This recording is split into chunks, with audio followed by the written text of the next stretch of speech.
Live from our 7 Tasmania studios, your nightly news with Kim Miller begins now. Good evening and thanks for joining us. Nurses are hopeful their voices are being heard after a stop work meeting with the Health Minister. Meanwhile, the first patients are being seen in a newly renovated wing of the Mersey Community Hospital, offering new services for the first time in the northwest. After much more than just a coat of paint, this newly revamped section of the Mersey Community Hospital is open for business. The first major milestone in the $41 million project, adding a new outpatient clinic, day surgery spaces, endoscopy rooms and a dedicated paediatric area. We've introduced services like audiology, which is new for here, opened up our first floor theatre complex. So that's been an improvement from what was the original theatres built back in the 60s, so that area has a significant upgrade. Improvements like these are on the way for Burnie's Northwest Regional Hospital too, as a 20-year master plan is signed off on. This will deliver those healthcare services that the Northwest Coasters need and deserve. Down the Bass Highway, it was tools down for 15 minutes at the LGH as industrial action continues from nurses and midwives. But a constructive meeting with the Minister this afternoon is cause for optimism. The Minister really listened to our members' concerns. These issues have been building, particularly in relation to chronic understaffing and our members not being able to provide the quality of care that they would like to be able to. One of those is Sue Elms after an 86-hour week, sick of seeing a flood of young nurses leaving the system. You can see the fear in their eyes, when they come up from emergency and they drop off patients and they do nothing but apologise, about things that haven't been done. I've been doing this job for over 48 years now, but I'm at my breaking point.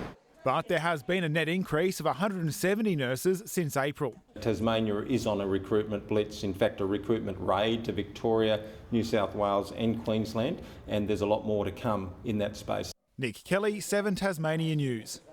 Well, several communities across the north are back on flood watch tonight, with more heavy rain lashing the state today. A watch and act warning is current for areas surrounding the Macquarie, Mersey, Meander and Liffey rivers, while several other catchments are sitting at a moderate risk, with residents urged to monitor conditions. For the latest warnings, head to the Tas Alerts website or app. Meanwhile, Tas Networks will employ extra staff this weekend to support storm recovery efforts. With outages in the south under control, attention will now focus on restoring properties in the north and northwest.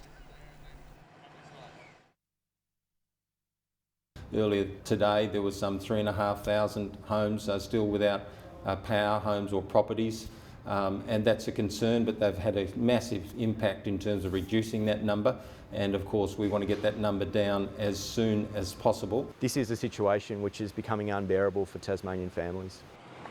Field crews have worked hard to restore power to more than 150,000 Tasmanians left in the dark following the ferocious windstorms. Police are piecing together a mystery after a man was found unconscious on a Hobart street just before 3 this morning. Oddly, no one heard anything unusual, but authorities aren't yet ruling out the victim could have been seriously assaulted or hit by a car. This quiet Newtown street, last night the scene of an unfolding mystery. A resident of Pirrie Street, Newtown, has been located unconscious in Swanston Street, Newtown, in the vicinity of the Kmart complex. But how the 50-year-old got there and what happened to him remains unknown.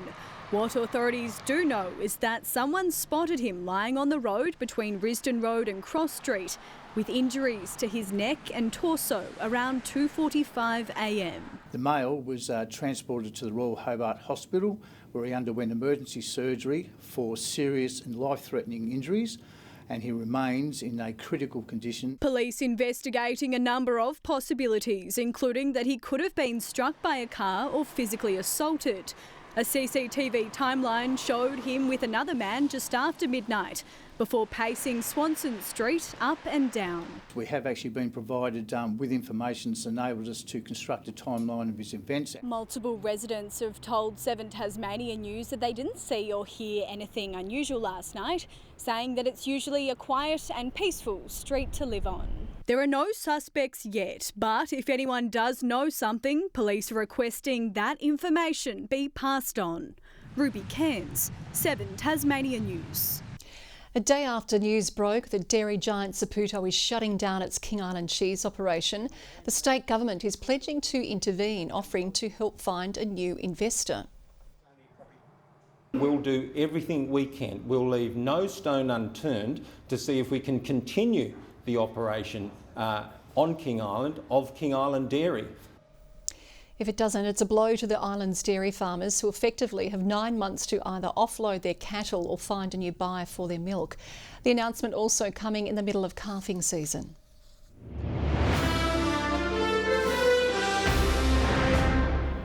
Tasmania's opposition leader is calling on his federal Labor counterparts to get on with making a decision around environmental approvals for salmon farming in Macquarie Harbour.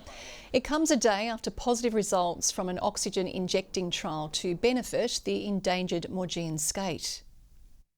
We need to make sure we've got a government in Canberra that's well aware of all the facts, and the facts are this is a great industry, it's successful and it's sustaining over 5,000 jobs across Tasmania, particularly in regional areas.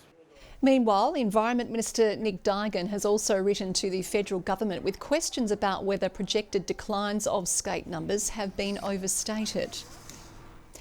There are growing calls for action to be taken over Tasmania's housing affordability crisis, with rental vacancies remaining stubbornly below the national benchmark. The cries for help coming as a group of people experiencing homelessness look for a new safe space after being moved on from Launceston's Roundhouse. D-Day for those living homeless at Launceston's Roundhouse. The City Council stepping up its action today to evict those who've made this space a home. It took the toilet away, that's been removed, and the power will be shut off today, we've been told. So Richard, a First Nations man, has called the Roundhouse home since May. He and 18 others were this week issued with trespass notices by the council. they didn't give us a time frame, but they said that they can technically come back and charge us with trespass at the council's discretion now. Independent MP Rebecca Pentland says Tasmania's dire housing situation highlights the need for urgent action. It is crisis proportions, yes. We've got over 150 people sleeping rough just in Launceston alone. A problem that is getting worse every year. We are in the worst crisis that we've ever had with housing affordability and vacancy rates for people, and we need people to step up. Tasmania's rental vacancy rate sits at 1.7%, well below the national benchmark of 3 to 4%. Fixing the housing problem is a decades-old problem. We have big plans for 10,000 homes by 2032. We've already delivered on 3,700 of those. Cold comfort for Richard, whose options for a safe place to sleep are as dismal as the weather. I mean, yeah, it's pretty rough weather. To be kicked out in the rain like this feels pretty rough. Melinda Ogden, 7 Tasmania News. Hobart is gearing up to serve its 30th international tennis tournament, with more than 50 of the world's top women's players to touch down in the Apple Isle in the new year. Players will take part in singles and doubles matches over the 7-day event. A great opportunity to look up to them and see, oh yeah, like what can I be doing? How can I progress my tennis to get to that level? Seeing these world-class women that come into Hobart each year, showing that professional level and giving something for our kids to aspire to. The International is held in the run-up to the Australian Open and it starts on January 4. Hobart Council is now reviewing a response from e-scooter provider Beam after it issued a show cause notice following allegations the company was underreporting active scooters in other capital cities. A council investigation is also underway to see if any contractual conditions have been breached. A spokesperson telling 7 Tasmania News it will carefully review Beam's response before making any decisions. A grieving father is making it his mission to raise $500,000 for vital brain cancer research and equipment. Using his son's love of whiskey, he's auctioning off several limited edition bottles that they distilled together. 8 years ago, Jack Fleming was diagnosed with one of the most aggressive brain cancers. It was an absolute crap day and I felt crap for a long time. He was told it was incurable and died just 2 years later. The disease took his life at just 19 years old, glioblastoma multiforme. The most aggressive form of adult brain cancer. The median survival is 15 months. There were no treatments. There was no second chance, nothing you could do about it, and it was really just tough. But Jack's father is determined to let his legacy live on, using their love for whiskey to raise funds for brain cancer research. He certainly had my love and my palate for whiskey. Auctioning off limited edition drops they created together, as well as the first barrel they distilled. And we've got 4 bottles of Jack's whiskey. We've got 3 bottles of Heartwood whiskey. We've got a bottle of Overeem whiskey, all donated by various parties. The auction aiming to drum up $500,000 for an advanced cancer treatment software known as Oxford Nanopore Min Ion. Very interesting equipment, just starting to be trialled in Europe and the US. Allowing brain tumours to be diagnosed quickly and accurately, giving more hope for patients. This new technology will be able to give the same, if not more, information within a matter of hours rather than a matter of weeks. Giving families like Ken's more precious time. I think he'd be proud of what I've done. Rebecca Gaydaneris at 7 Tasmania News.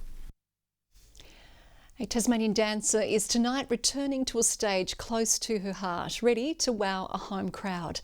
Launceston's Lily Cornish is about to burn the floor, and she's brought some extra star power along with her for the ride.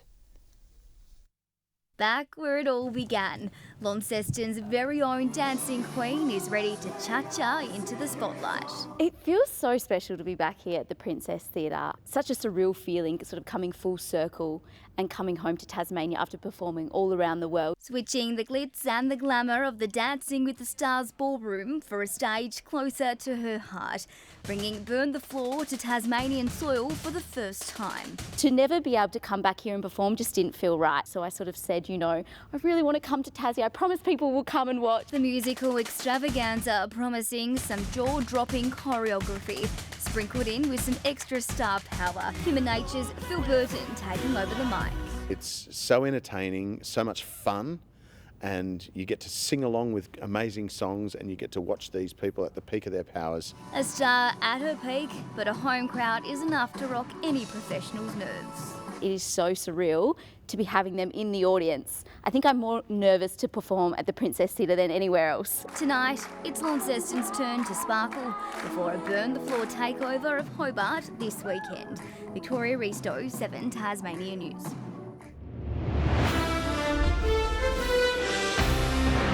A spot in the SFL decider is on the line when Huonville and Lindisfarne face off for a second time in a fortnight.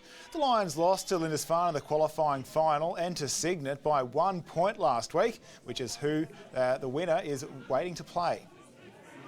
Especially with Lindisfarne and Cygnet, we've played them a lot in short spaces of time over final series, so getting pretty used to it now.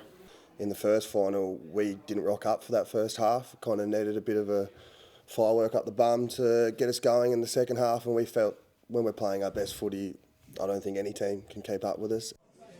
The NWFL's 2 powerhouse sides face off in a qualifying final. When against Wynyard on Saturday, we'll see Devonport play their 6th straight grand final. Burnie plays Ulverston in the other game on Sunday. The Jack Jumpers are up on the beautiful Gold Coast tonight for their NBL Blitz showdown with the Bullets tomorrow. Keen to finally get on the court after their pre-season match against the 36ers was cancelled. We've been playing against each other, beating each other up a fair bit over the last month or so. So be able to test ourselves against the other team will be huge. We're just really focused on our team, how our team functions, how our bench functions, how we function on the floor as a group. Jackie's also announcing today that import Milton Doyle is joining the leadership group alongside Krislovich as co-vice captain. Clint Steindl stays on as skipper. It's a busy run for the Jackies, who next head to Singapore for the FIBA Intercontinental Cup next week. He's been dubbed one of the most damaging pace bowlers in Aussie cricket, but after an injury-riddled season last year, Billy Stanlake's declaring he's good to go, hoping to play a bigger role for the Canes this season as he signs a fresh one-year deal. Yeah, tracking pretty well. Obviously, the back fled up a little bit end of the last season here, about 5-6 months ago. But yeah, tracking really well. It's probably the fittest I've been for a very long time. So I've had a pretty good pre-season. Now they have Stanlake's signature. The Canes list is a step closer to being finalised after the international player draft earlier this week. In a fitting end to the NPL season, a showdown at KG5 between current ladder leaders Glenorchy and reigning premiers Devonport will decide this year's champion. The Strikers trail the Knights by 2 points on the ladder. The Knights to lose, isn't it? You know, they've had the advantage for most of the season. They're a point ahead of us. The draw suits them. They have to draw the game to win. We go in as a free hit. We can just go out and play and attack and try and go up. We feel we're good at a handful of things and we want to make sure that we get those things right. Obviously, you've got to be aware of a team that has the quality they do. That all-important game will be the last for Glenorchy coach James Sherman. South Hobart will also farewell their coach Ken Morton after their meeting with Launceston City. Good evening. One of my favourite days of the year. Wear your footy colours to work day. Not that anyone around here thinks that what I do is actually work, but it is what it is. Hobart 20, 15 for Launceston and Burnie. Devonport got to 14 degrees. Flinders Island the warmest today with 23. Friendly Beaches also into the 20s. Bushy Park 19. St Helens and Strahan 17. King Island 16 and Lowhead just 14 degrees. Thick cloud extended over the state today. Lots of rain to 9 a.m. in particular. Jackies Marsh 67 millimetres, while today to 4 p.m. 22 millimetres fell at North Boomerang. The cloud over our region pushes back to over South Australia. Some low cloud is over southwest WA and coastal parts of Queensland. A high pressure ridge will persist over the entire southern coastline of the nation tomorrow. We still face that strong westerly airstream which contains a couple of troughs. Those winds up to 30 knots and as strong as 40 knots over southern waters with a 5 metre swell. Gale warning, that's for waters from Tasman Island to Low Rocky Point, a strong wind warning for remaining coastal waters and the inland lakes. Also a moderate flood warning for the Macquarie, Meander, Mersey and North Esk rivers. Minor flood warnings for quite a few other rivers as well. Check the Tas alerts or Bureau sites. Let's have a look at the forecast for tomorrow. 15 for Hobart. Cloudy, showery for Medina, 11 the top and a possible shower for Oatlands, just 40% chance of rain there. Launceston 15 with a shower or two. Devonport 14 degrees.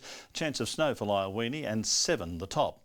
Burnie tomorrow, a high of 14 with a shower or two. A windy day for Strahan, a bit of wet weather, 13 also for Marrawar. St Helens tomorrow, a high of 16 and partly cloudy. Swansea 16 for Orford as well. On to Sunday, showers over the west and north extending statewide during the day. A few showers on Monday for the west, Bass Strait Islands and the far south. And on Tuesday, fine and partly cloudy, maybe a shower over the west and possibly the north. A possible shower in Perth tomorrow. Showers developing in Adelaide, 19 and fine in Melbourne. Partly cloudy in Sydney tomorrow, 24 the top, and a sunny 28 in Brisbane. Partly cloudy and 13 in Hobart, 13 in Launceston and 12 right now in Devonport. And Kim, I'll have AFL finals fever for at least 2 weeks, hopefully longer. And I'm getting quite a lot of comments about this being the best red and white outfit I've had yet. Oh, seriously, I need my sunglasses to put up with that one.